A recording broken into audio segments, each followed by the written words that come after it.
Have you ever wondered what you'd do if coffee suddenly disappeared? No grocery stores, no coffee shops, no deliveries, no way to get your hands on your morning cup. For most of us, that sounds like a super bad day.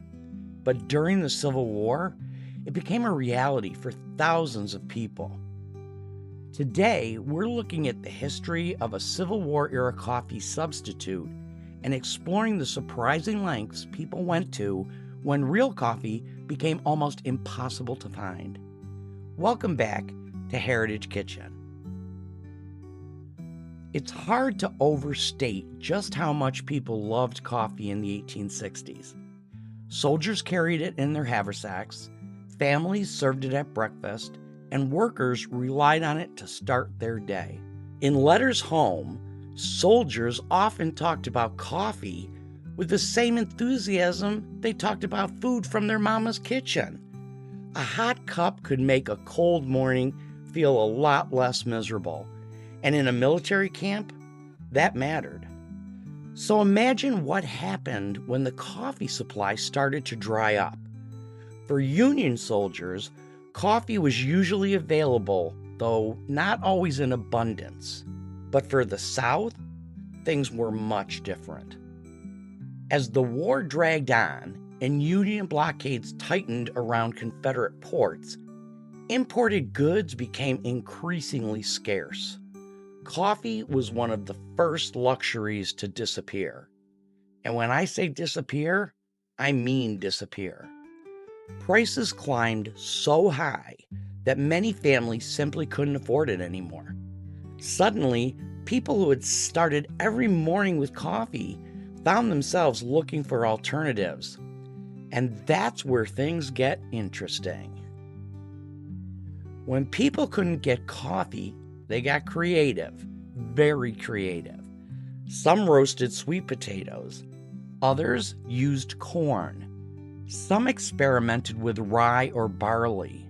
There are accounts of people roasting acorns and even peanuts.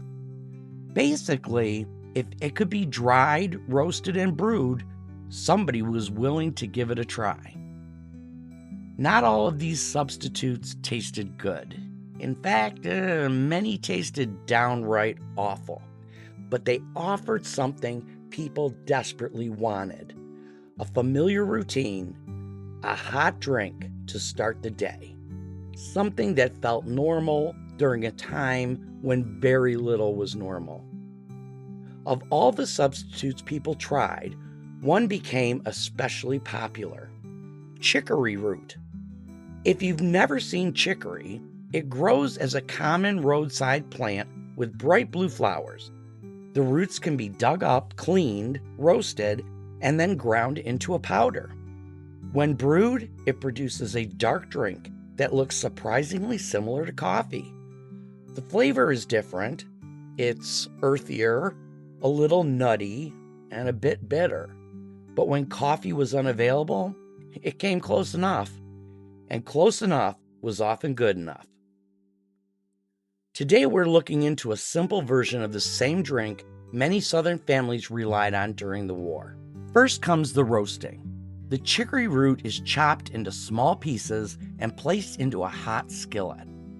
As it roasts, the color slowly changes from a pale tan to a deep brown. The smell is interesting. Not exactly coffee, but you can understand why people saw potential. The goal wasn't to create something delicate. The goal was to create something dark, something strong, something that reminded people of coffee.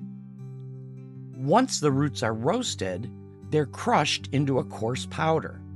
Imagine doing this in a camp, surrounded by canvas tents and campfires. No electric grinders or fancy equipment, just determination and whatever tools happen to be available. For many soldiers and civilians, that's exactly how it was done. Now comes the brewing. The ground chicory goes into boiling water and is left to cook much longer than regular coffee. As the liquid darkens, it starts to resemble the real thing. If you walked into a camp and saw someone holding a cup, you might not immediately know the difference. Only after taking a sip would you realize that this was not coffee at all. It was a substitute born from necessity. And honestly, that's one of the things I love most about historic recipes. They're not always about creating the perfect meal. Sometimes they're about solving a problem. How do you feed a family when supplies are low? How do you preserve a familiar tradition when the ingredients are gone? How do you make do? Those questions shaped countless recipes throughout American history, and few recipes tell that story better than Chicory coffee. As we pour this final cup, it's worth remembering that every sip carries a story, not just of soldiers, not just of war, but of ordinary people trying to maintain a sense of normal life during extraordinary circumstances.